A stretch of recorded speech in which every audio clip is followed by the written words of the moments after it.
Kembali lagi bersama saya, Friederika Widiasari Dewi dalam Economic Challenges Suntik Mati BUMN Sakit-Sakitan. Saya ke Bu Nelly. Bu Nelly, kita semua melihat bahwa bagaimana Kementerian BUMN ini punya konsep yang sangat diapresiasi oleh semua pihak. Ibu bisa share sedikit bagaimana rencana ke depan Bu untuk BUMN ke depan dari mulai 140-an ya, kemudian sudah di concise jadi 100, sekarang 70 ya, tapi end state-nya akan ke 40. 41-an. Jadi awal tahun 2020 itu kan pandemi COVID terjadi ya. We built that roadmap initially and then we revamped it very quickly. Roadmap-nya itu sebenarnya tujuannya adalah mensimplifikasi struktur dari yang tadi Mbak Kiki mention 145. Itu kalau dilihat spektrumnya emang sangat luas ya. Ada yang BUMN yang emang besar-besar, ada yang kecil-kecil. So we did the clusterization and actually in essence of the clusterization itu kita sebenarnya klasifikasi BUMN itu ke beberapa bucket. Bucket yang memang commercial, bucket yang emang sosial, dan bucket yang nggak commercial, nggak sosial, dan nggak profitable juga ya. Jadi ini yang bucket yang terakhir ini yang kita mau tackle nih sekarang. Nah, pada saat itu kita, the first strategy is to group them for management purposes and buat business model. This is part of business model innovation is to cluster them into clusters yang value chain-nya yang sama. Maka terbentuklah 12 core cluster ya. And there is another 13th cluster, cluster ke-13 yaitu cluster dana reksa dan PPA. Kenapa kok cluster itu dibentuk?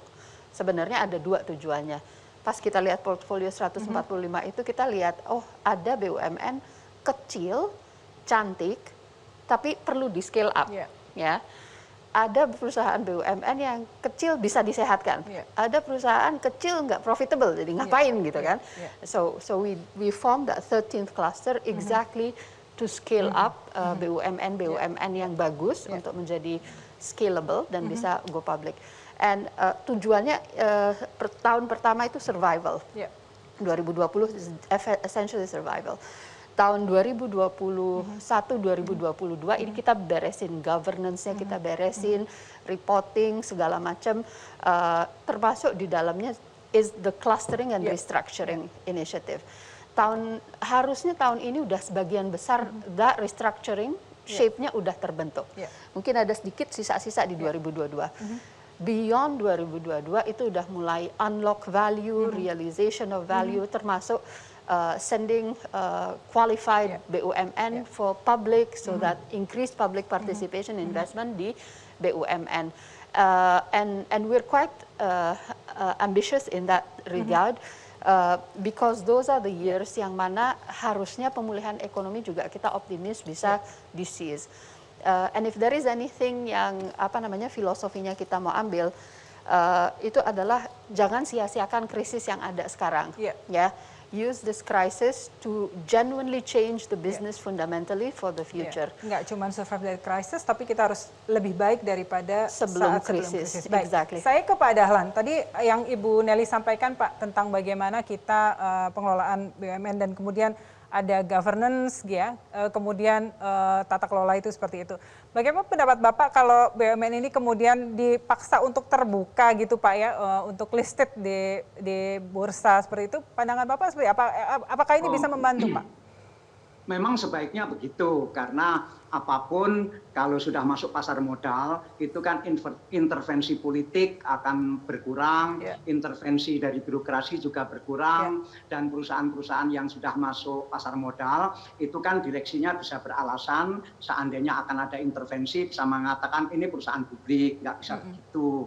Itu memang saya kira yang terbaik itu di samping secara sosial kepemilikan sahamnya bisa menjadi lebih luas di tengah-tengah masyarakat, tidak lagi hanya negara. Praktis sekarang ini sebetulnya yang kita perlukan itu kan BUMN keuangan, karena apapun seandainya tidak ada BUMN keuangan, mungkin waktu krisis 98 dulu kita sudah runtuh. Kemudian yang juga penting BUMN infrastruktur, karena swasta masih lemah di situ. Kemudian BUMN pelabuhan, itu juga begitu penting, BUMN ferry atau ASDP itu begitu penting dan strategis, dan itu semua nanti adalah yang besar-besar, sedang seperti Telkom, ya suruh bisnis seperti biasa, dan saya sudah pernah dengar policy dari Kementerian BUMN sekarang juga seperti itu, sehingga sudah bagus sekali mana yang diabdikan untuk kepentingan negara, tetapi juga profesional, mana yang diabdikan untuk bisnis, dan mana yang sudah, ya sudahlah, dilego saja atau dibubarkan. Mungkin dilego lebih baik, karena kalau dilego kan bisa dapat uang. Atau ya dibubarkan daripada bikin semrawut di dalam. Terima kasih. Karena sebenarnya potensinya luar biasa ya Pak ya, dengan saat ini BUMN yang di bursa sekitar 30-an tapi bisa menyumbang kapitalisasi pasar sekitar seperempatnya. Jadi sebenarnya luar biasa sih BUMN kita. Saya ke Pak Toto ya, Pak Toto.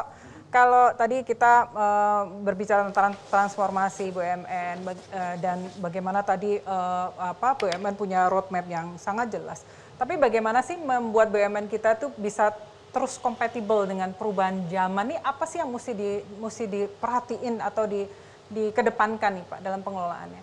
Ya, ini ke depan saya kira yang paling penting ya, saya kira tadi adalah bagaimana kemampuan mereka untuk bisa beradaptasi dengan cepat ya terhadap perubahan yang ada. Jadi agility ya dari organisasi BUMN itu menjadi kata kunci sebetulnya ya. How to be ini Pak, untuk mengedepankan agility itu apa yang mesti untuk bisa agile tentu ada beberapa syarat yang harus dipenuhi lah ya. Tentu pertama adalah dari segi kualitas kemampuan orang-orang yang ada dalam perusahaan ya. Apakah mereka cukup bisa nggak adaptasi dengan cepat. Kedua juga tentu butuh seorang strong leader yang kuat ya. Yang bisa membawa leadership ya. Yang bisa membawa arah perubahan BUMN itu kepada situasi yang akan lebih menantang ke depannya begitu ya. Dan untuk itu maka saya kira perlu ada suatu environment juga yang mendukung. Jadi jangan sampai misalnya BUMN-nya sudah akan berubah, menerapkan berbagai macam good corporate governance yang ada, tapi environment-nya tidak mendukung. Masih banyak tanda petik ya, misalnya intervensi atau hal-hal yang dianggap melanggar prinsip-prinsip GCG sehingga membawa atau menyeret kembali BUMN ke arah praktek bisnis yang tidak baik ya. Sehingga kalau environment-nya juga mendukung, saya kira BUMN ke depan juga bisa melaksanakan ya tata kelola governance juga yang lebih baik ya. Dengan model-model itu saya kira ke depan mestinya BUMN bisa lebih baik ya. Apalagi tadi sudah disampaikan juga bahwa misalnya rekrutmen the best talent ya untuk BUMN itu juga kan sudah dilakukan bukan hanya di dalam lokal di sini saja tapi juga misalnya orang-orang profesional dari luar yang dianggap punya kapasitas ya lewat proses rekrutmen yang baik saya kira juga bisa menjadi leaders BUMN ke depan yang juga baik saya kira. Pak Maron punya pendapat dalam hal itu terkait mungkin nanti amandemen undang-undang BUMN?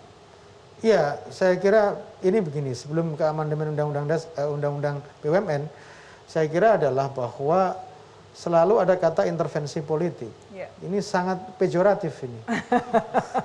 Nah, padahal yang di dalam itu tidak ada politisi itu di dalam. Dan oleh karena itu holding ada yang diuntungkan juga ada yang dirugikan. Masuk pasar modal ada yang diuntungkan juga ada yang dirugikan. Ini persoalan yang debatable yang harus kita selesaikan. Mana yang kita pilih kan itu persoalannya. Oleh karena itu maka memang dibutuhkan tidak hanya strong leader Pak Toto, tetapi juga ada statementship di sini, punya nilai kenegarawanan. Jadi oleh karena itu maka ini tidak asal tebang pilih 1-2 begitu. Tapi betul-betul ini dampak bagi rakyat seperti apa, dampak bagi perusahaan seperti apa dan seterusnya. Saya kira itu yang pertama. Kemudian yang kedua dalam konteks amandemen undang-undang BUMN, memang ini dibutuhkan sebuah pemikiran yang baru yang tentunya juga kompatibel dengan perkembangan zaman yang akan datang. Apa aja Pak isinya kira-kira Pak? Ya saya kira termasuk tadi soal PNPM penugasan dan tidak, lalu misalnya soal tugas dan fungsi BUMN tentang PSO dan profit dan seterusnya. Itu saya kira itu akan dibahas dalam undang-undang BUMN, amandemen undang-undang BUMN. Kemudian yang tidak kalah penting adalah bahwa dalam kecenderungan sekarang ini yang perlu dirangkul dan sekaligus diberikan fasilitas kemewahan adalah UMKM. Karena UMKM BUMN saya kira sudah peduli terhadap itu, tapi memang harus ditambah ini. Oleh karena itu, karena ini sebagai pengungkit ekonomi kita nasional adalah UMKM. Saya kira tadi belum nyebut-nyebut UMKM soalnya. Ya. Tapi Bapak setuju kalau BUMN itu bagus untuk didorong untuk go public seperti itu untuk mendorong keterbukaan. Ya. Sepanjang Tapi juga kita nanti sebentar, sepanjang ini juga terbuka begitu go publiknya, jangan diem-diem gitu. Nanti kita bahas setelah yang berikut ini. Jangan kemana-mana, tetap bersama saya dalam program Economic Challenges Suntik Mati BUMN Sakit-Sakitan.